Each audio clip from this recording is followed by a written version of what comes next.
Oh, hey guys, I didn't see you there. So, hey, today on the channel, I did promise you guys that we're gonna have a brand new 2020 Honda Accord 2.0 Touring Sport. It's to go along with and compare up to that Camry TRD we did in the last video.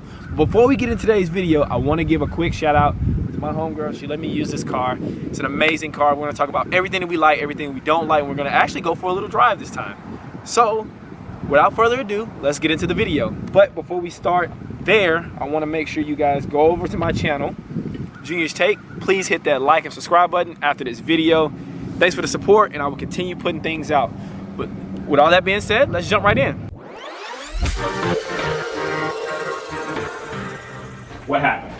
So when I put up my very first video of me doing my very first vlog on the Toyota Camry TRD, surprisingly enough, the very next day I got into a car accident. So it kind of slowed up progress and everything. So on top, this is the 2020 Honda Accord 2.0 Touring Edition. It is the top of the line Honda right now that you can get, and it's an amazing car. They actually came out with a version, I take that back. They actually came out with a version that is a little bit higher than this, but it comes with just a little bit sportier package. It's pretty much the same thing, but they call it the Honda 2.0 Touring Sport. Now this car does have sport mode. It's very quick, it's very light, and it's very nimble. The car handles like a sedan is supposed to within sport mode, but we'll get into that later. Let's talk about some of the outside features. So first, it's in a beautiful black metallic color, has 19-inch wheels. Things that I like a lot, these brand new LED headlights that they have. Ever since 2018 happened or came out, Honda has been doing this signature look that they got from these headlights from Acura. So they've been incorporating in everything that they got. Their Accords, their Odysseys, definitely their Pilots, their Civics. And it looks really nice. Not only do they have LED headlights and LED running lights, they have LED fog lights as well, to give you that nice, good look on the road where you can see everything that you need to see. Make sure you're not having any, blind spots or anything coming out at you to jump at you. So, moving on from that, let's kind of talk about some other things that we've noticed. This car has chrome from that wing that it has on the front of the car. That chrome is a signature package that they're doing on this car to kind of symbolize its executive style and its top tierness versus every other car that they have been producing, especially its competitors. They have chrome going across here on the door handles. They make sure that they put it in every feature that they want to have in this car to show you that this car is actually the top of the line, and that's what it should be. You get it? It should be.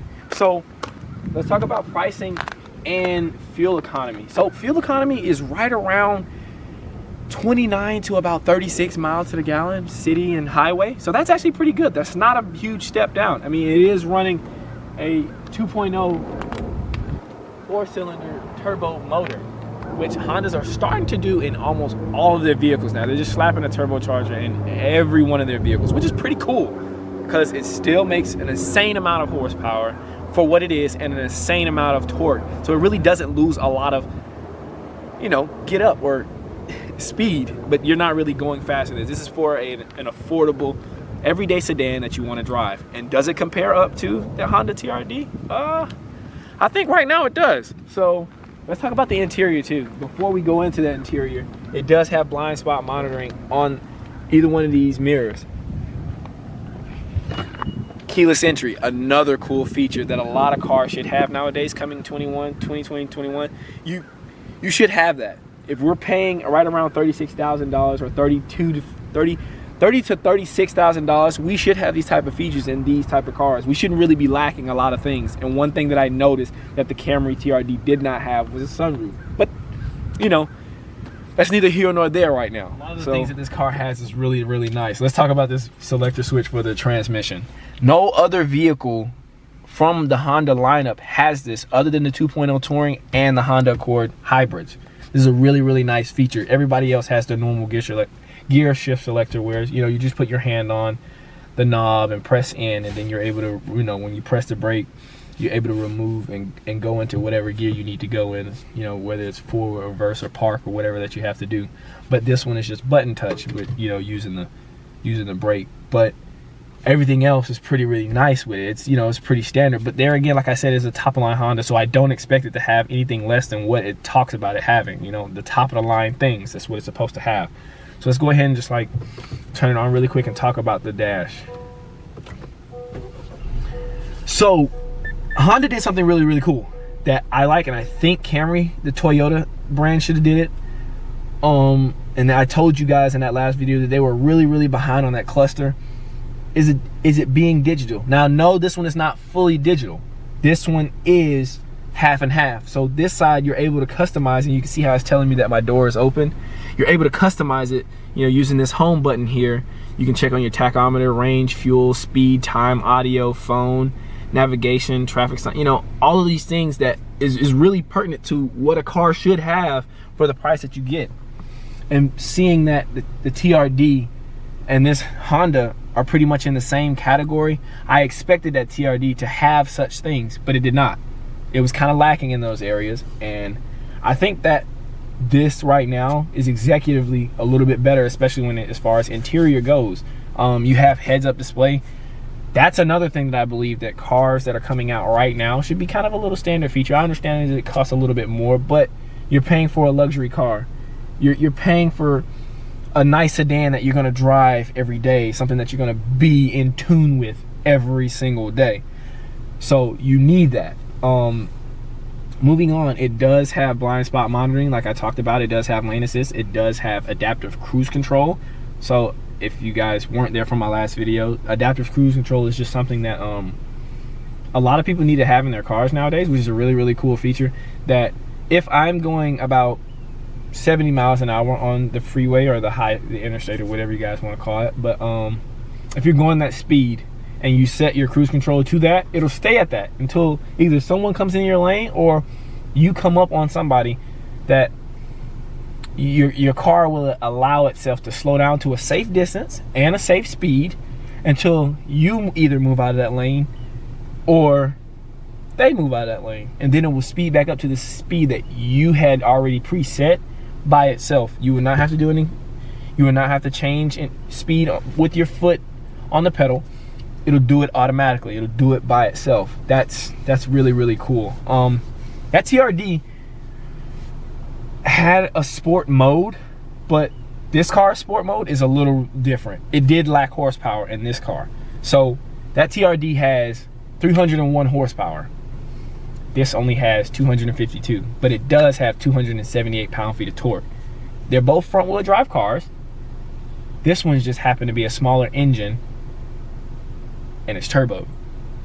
So with that being said, Honda did a really nice job.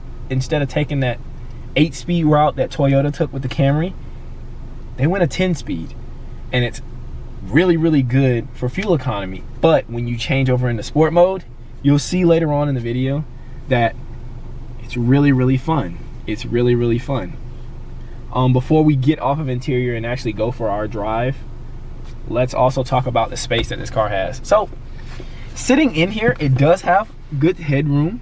You know, I'm not obviously that tall. I'm about 5'9". So for the average person, you know, not everybody is 6'8" or 6'9" getting in this car. So for the average person, I think it's pretty well. I think headroom is pretty nice. It has a nice sunroof that we can also look out of. That's pretty cool too. And legroom. Now I can adjust it to where, you know, where I really want. If I really wanted to be up on the seat, I'm not really a person that likes to be completely up on my steering wheel and everything like that. But you know, right here is a pretty good sitting a comfortable sitting position. The difference between the Honda and that Camry, I felt like I was sitting a little lower with the Camry, and I feel like the Honda sits up a little higher. But as far as that, I think it's just the way the car suspension is made and how the cars sit. But I do feel like I'm sitting a little higher, and then again, it could be just my seat sitting up higher or anything like that. But I still overall, yeah, so I think it's still just the way I had my seat or whatever. But I still feel like the car still sits higher than that Camry does. Moving on, it does have automatic bright and automatic dim headlights. So that's another feature that, you know, the Camry and the Honda both have, which is really cool. And like I said, if you're buying these cars for these prices, you know, from 30,000 to about 35,000 or 36,000, I think this one is. It's like 36.5 ish. I think you should have these type of features. I don't think that you should really lack in those type of things, because it's not fair for you to pay that and then don't get it. You know what I mean? And you see your competitors out here that have it. So that's where it puts it in perspective. And that's what one of the main things that I talked about. I'm not really I know there's a lot of people out here that aren't really big into technology like that, but this is a must for me. So when I see a dash that is digital, and we're in 2021, you kind of get to a point where I paid right around the same price for my Camry as I did for, you know, this guy's Honda or my friend's Honda, but she comes with some of the features that I didn't come with. So different brands, yeah, I got it. You got to have signature trademark here and there, but some things, like I said, just go without saying that you need to have. With that being said, moving on to our last and final thing before we take this thing for a drive. So the back seat, it's actually pretty spacious. Now, as I said before, I'm 5'9", and me sitting in the back seat, yeah, like I don't have the highest, you know, I didn't clear it that much, but I'm still pretty comfortable. Sitting back here, I still have a great amount of leg room that I can just chill out. And it depends on the driver who's in front of me. So, you know, if I happen to be three of us in a car and he's just like really, really long or tall or whatever, I could sit this way or sit over there. Doesn't really matter, but, you know, I have that. Now, this is a really cool feature that you probably have to get back here to kind of see. It does have seat warmers in the back seat. That's a really cool feature. Now, most cars just come with them in the front seat. Not everybody comes with it in the rear. So that's a really nice feature to have. I honestly did not notice that until now, but that's pretty cool, having front and rear heat warmers when it's really cold outside. Kind of how it is right now up here in Virginia. Weather's been fluctuating a lot. It's been really cold and really hot some days, but right now we're on a cold streak. So now let's take it for a drive. Let's go from eco mode to sport mode and see what we like better. Let's see how this car handles. I'm excited. People tell me that this car is pretty much the sports car of the sedans right now, and it's better than the TRD. It launches better. Everyone has been talking about this for a while. So let's get on that. Also, for the record, this thing has a really, really nice sound system. All right, I play my music and I feel like I'm not sure what the speakers are at this moment, but they have to have some type of Bose or JBL, because it really sounds well. Then again, a lot of it would probably have to do with the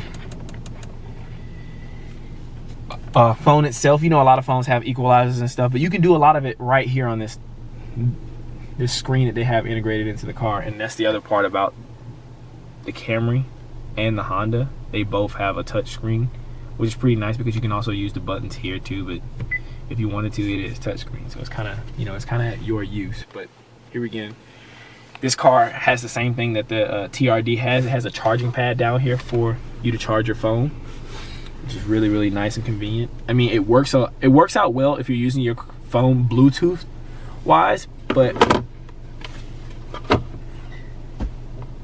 see, and it starts to charge the phone. So it works out well if you're using your car Bluetooth wise, but I'm more of a person that uses more of the CarPlay, and right now I don't think Honda or Toyota or Hyundai are using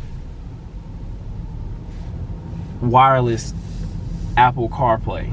I haven't seen too many people that do, other than Audi. I'm pretty sure that Audi has it. I'll have to check back into it and get back to you on that, guys. But yeah, noticing what I noticed, like right off the bat from driving this car, the suspension is a lot more stiff than my Camry, or than the Camry that we actually did. And like I said, you know, in previous videos, that I do own a Camry, and I talked about that I own the Camry SE. But right now, this car, the suspension feels a little stiffer, just a little stiffer. Maybe it's because of how I'm sitting in the car once again, but the car smoothly goes through the gears. It's not a bad transmission. Some of them come with CVTs. This one just doesn't happen to have a CVT. But yeah, a lot of these cars are really, really smooth. Kind of keeps out road noise. It's not the best at keeping out road noise, but then again, it is a Honda, so you're not gonna get too much in depth with that. But moving right along, man, another thing that I think is a really cool feature, like I talked about earlier, is just having this heads-up display. This heads-up display is nice, and you can change the heads-up display. You can change the HUD. You can change it to your tachometer, your rev limiter.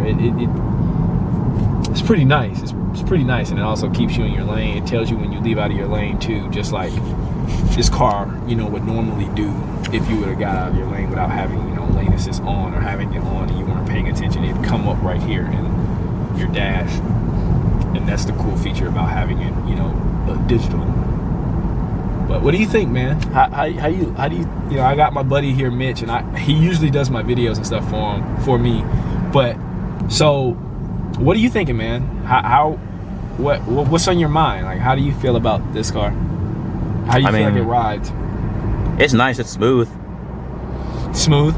What about the wood grain interior? I mean, obviously it's not really wood, but they try to do like a little, like a little interior design that they thought would be like pretty cool. So how do you feel about that? What do you think about the interior, or as a whole? Like, I understand it's pretty smooth, but what do you think could have been done better by Toyota, or could have been done better by Honda to accommodate you as a consumer or a buyer for said vehicle? What would you recommend it have for the future of people thinking about buying one of these cars? So for me personally, the wood, don't really care for it that much. Okay. Yeah. But I mean, yeah, I can see that. Yeah, I can see that. The heated rear seats are nice though. That's pretty cool. Just having somebody, sitting in the back and, having to, blast the heat up here and, back there. Now you have that option to have, heated seats, rear seats. Now it does not have cool, but like I said, that's just something that will come something over they can time. Incorporate. Yeah, something that they'll come with over time. It does have paddle shifters, so yeah. I mean, it does have a sport mode, so I would assume it to have paddle shifters. Nowadays, everybody has paddle shifters. So if you don't have paddle shifters, I kind of think you're in a car that's kind of behind the curve. So yeah, he's gonna hate on my Dart, huh? No, okay. So he does this thing, guys. He does this thing where he thinks that every feature that I talk about in a nicer car has to be talking down on his Dart, which is not the case at all. He has a 2014 Dart, whatever. 2014, at the time, you couldn't get that much technology in a car just like that or in that class other than having a Dart. So for what it was the cream of the crop. It was the creme de la creme. It was what it did what it was supposed to do. Now, obviously, time is moving on. Things change, but in no way, shape, or form, I want you to understand, we're not talking about his Dart. And this car has so much more features than my regular Camry SSE. Or SE, I'm sorry. And it has way more features, but I'm not talking smack about mine either. I'm just giving you guys the facts and what I personally think about it. So exterior and interior, I'll give them a solid 7.5 to 8. They did a really good job. No, it does not have the red seats or the red seat belts. It symbolizes that it's a sportier version, but it's not a sportier version. It's the 2.0 Touring, and that's what it's made for. It's serving its purpose to give you a touring and executive inside. That's what you want, especially when you buy this. So comparing the two about sports wise and athleticism, of course, you're talking about athleticism, you got to go with the Toyota Camry, the TRD. It has the nice front splitter, the rear diffuser, the nice rear spoiler, the wheels, the brakes, everything that a sports sedan should incorporate. Meanwhile, on the other hand, this is just nice, subtle, smooth, and really nice to look at. The front of it, those LED lights are menacing. The tail lights are the same way. They have LED tail lights, and then they have incorporated some regular normal bulbs inside of the rear turn signals and everything. So there's just small features that kind of don't add up from the front to the back, but that's every car. Every car. It's the same thing with the Camry. So what do you think about the ride? How does it feel versus a Camry for you? Like, when you drive my Camry, does this feel any different, or does it feel pretty much the same, or is it something that you're just not really a person that focuses on? Because a lot of people do and don't focus on it. Some people care about, you know, a ride, and then others don't. Others don't care how it pretty much drives. So how do you feel about it, man? Honestly, from your car to this one, it feels about the same. Yeah. About the same. It's not like I'm a throw in the driver's seat, so I couldn't obviously really tell. But for me, from my standpoint, it's pretty smooth. That's true. You're actually not the one in the driver's seat. I kind of should have did that one. Probably something we incorporated in another video. But nonetheless, you see it seems pretty smooth. I like it. I wouldn't personally buy it, but I know for other people that are into like Hondas, they'd buy it. Okay. So, in theory, what would be a reason that you would not buy it? Styling. Okay. When you say styling, kind of give me an actual, I don't know, a reason about the styling. Like, what is it? The exterior styling, or is it the interior styling? The exterior styling. I don't like the rear. The rear. So is it more coupe-like or coupe? How some people like to say it. Whatever. Leave it in the comments. Whichever word you say. It's not incorrect or correct. It's just how you pronounce things. I get it. But is it more of a coupe towards the rear? Is that why you don't like it? Do you feel like the car has been chopped down a little bit? Yeah, I think so. So you think it would be more? You think that would be more of a limited visibility out of the back thing, or do you just don't like that for looking at it from the side? I just don't like the way looking at it from the side, looking at it from the back. It's just not my cup of tea. It looks good and all, you know, but you know everyone's got their preferences. Everyone views in the eye of the beholder. That's definitely true, and that's why I'm bringing the video to talk about the things that we like and what we don't like. You know, I'm not here telling you that this car is the best car and you should just go out and buy it. No, I'm driving it and giving you guys the information about what I like about the car. Now, cool thing about it is with this lane assist, it does definitely keep it in its lane, and it's almost like it's auto calibrating when I'm drifting too far to the right or to the left, and it'll put me back in my place. Now, something that I did notice earlier when I was driving it last night, that it'll get to a certain point and then correct you. Now, the Camry, soon as you cross that threshold of getting like remotely close to that line, it'll smoothly put you back in here. This one's more of a vibrate and kind of jerk the steering wheel just a small bit when you're almost going off the road. So it'll let you know that, yes, sir, you're drifting too far in your lane by, you know, vibrating the steering wheel or shaking it back and forth to kind of keep you, you know, in tune with it. But I've also noticed that this car doesn't recognize when your hands are on the steering wheel when you're in that lane assist mode. I can keep my hands off of the steering wheel for, you know, X amount of thing. You see it jerk and shake it. Now it's telling me lane departure. So it almost waited until I got close to getting off the road for it to notice that. So in theory, sometimes that could be good, sometimes that could be bad. Sometimes it'd be bad for, I could be on the interstate and, you know, have my hands out, which I don't condone driving without hands. First of all, let's start there. I don't want people to take that and kind of use that against me. But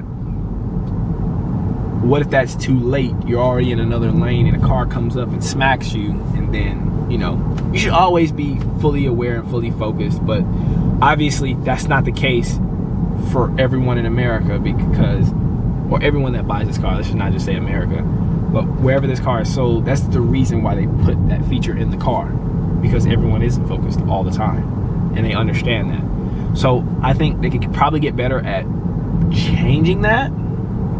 But hey, who knows? That's probably in the near future, and we'll see. But I know that's one thing that the Camry triumphs over.